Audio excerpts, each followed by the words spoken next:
Praise lord. ఈరోజు దేవుని వాగ్దానము యెషయా గ్రంథము 54వ అధ్యాయము 17వ వచనం చదువుకుందాం. చూడండి. నీకు విరోధముగా రూపించబడిన ఏ ఆయుధమును వర్ధిల్లదు. న్యాయ విమర్శలో నీకు దోషార్పణ చేయు ప్రతి వానికి నీవు నేరస్థాపన చేసేదవు. యెహోవా యొక్క సేవకుల నీతి నా వలన కలుగుచున్నది, ఇది వారి స్వాస్థ్యము, ఇదే యెహోవాకు.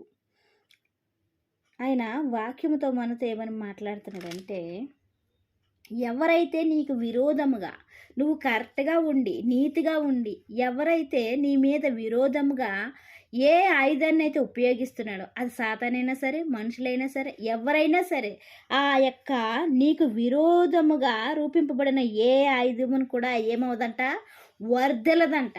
ఒకవేళ నీకు కష్టం రూపంలో నిన్ను వేధిస్తుందేమో కానీ విరోధముగా ఉండి, అది కూడా కొంతకాలం వరకు మాత్రమే. ఎందుకంటే దేవుడు నీ పక్షాన్ని నుండి యుద్ధము చేసి ఏంటంటే, ఏ ఆయుధం అయితే నీకు విరోధముగా వస్తుందో ఆ ఆయుధముతోటి నీ పక్షాన్ని నుండి ఆయన యుద్ధము చేసేవాడిగా ఉన్నాడు. అది ఎలాగంట, వర్ధెల్లకుండగా, అంటే నీ జీవితంలోకి ఎంటర్ అవ్వడం అయితే ఎంటర్ అవుతుంది కానీ అది వర్ధెల్లదు. ఎందుకంటే దానిని తీసివేయడానికి మన రక్షకుడు మన పక్షాన న్యాయము తీర్చడానికి ఆయన సిద్ధముగా ఉన్నాడు.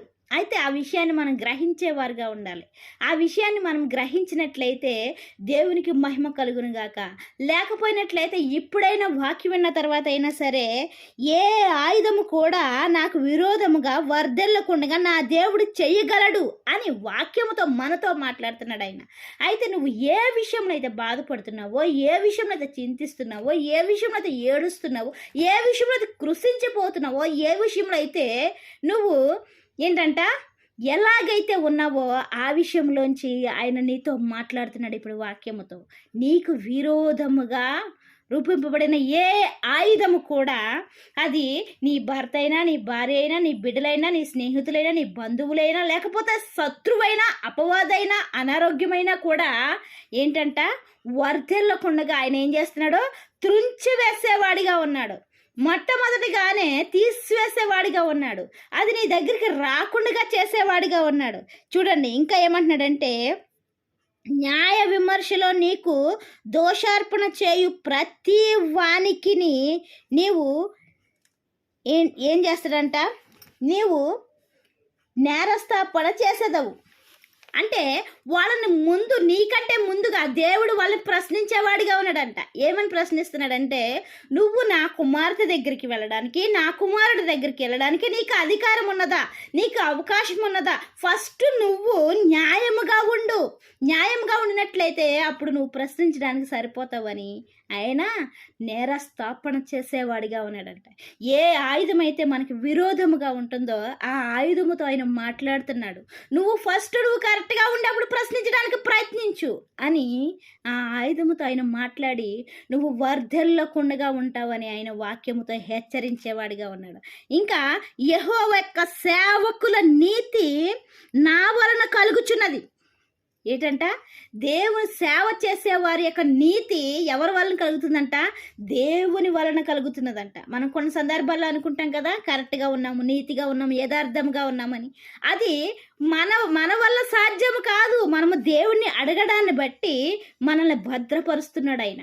సాతానికి అప్పగించకుండగా, సాతానికి దొరకకుండగా, సాతాని యొక్క ఊచుల్లో పడకుండగా నువ్వు ఎప్పుడైతే దేవునికి నీ జీవితాన్ని అప్పగించుకుంటున్నావో అప్పుడు ఆయన భద్రపరిచేవాడిగా ఉన్నాడు. చూడండి, యెహోవా యొక్క సేవకుల నీతి నా వలన కలుగుచున్నది, ఇది వారి స్వాస్థ్యము.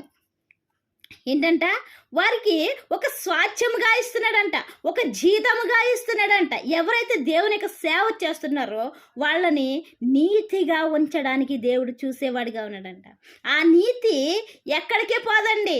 ఏంటంట, నీతి ఏం చేస్తుందంటాడో దేవుని రాజ్యములోకి నడిపిస్తుంది. నీతి నేరస్తుల నుంచి దూరపరుస్తుంది.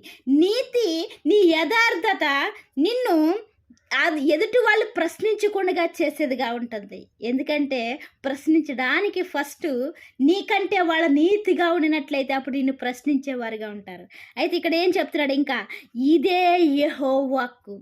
ఈ వాక్కుతో మనతో మాట్లాడుతున్నాడు ఆయన. నువ్వు నీతిగా ఉన్నట్లయితే, నువ్వు దేవుని సేవ చేసినట్లయితే, నీకు విరోధముగా వెళ్ళుచున్న ఏ ఆయుధము కూడా వర్ధిల్లకుండా నేను చేస్తాను. ఎందుకంటే అది నా వలన కలుగుచున్నది, నా వలన నీకు రక్షణ కలుగుచున్నది, నా వలన నీకు నీతి కలుగుచున్నది, నా వలన నిన్ను అపవాది ఏమి చేయకుండా నేను కాపాడేవాడిగా ఉన్నానని ఆయన వాక్యంతో మాట్లాడుతున్నాడు. అయితే ఏ విషయంలో చింతిస్తున్నాము, ఏ విషయంలో బాధపడుతున్నాము, ఆ విషయం నుంచి తొలగి మన యొక్క జీవితాన్ని ఆయనకు అప్పగించుకున్నట్లయితే దేవుడు మన పక్షాన్ని నుండి ఏ ఆయుధం అయితే మన సైడ్కి వస్తుందో దేవుడు మన పక్షాన్ని నుండి దాంతో యుద్ధము చేసి మనల్ని నీతి మంతులుగా నిలబెట్టడానికి ఆయన సిద్ధంగా ఉన్నాడు.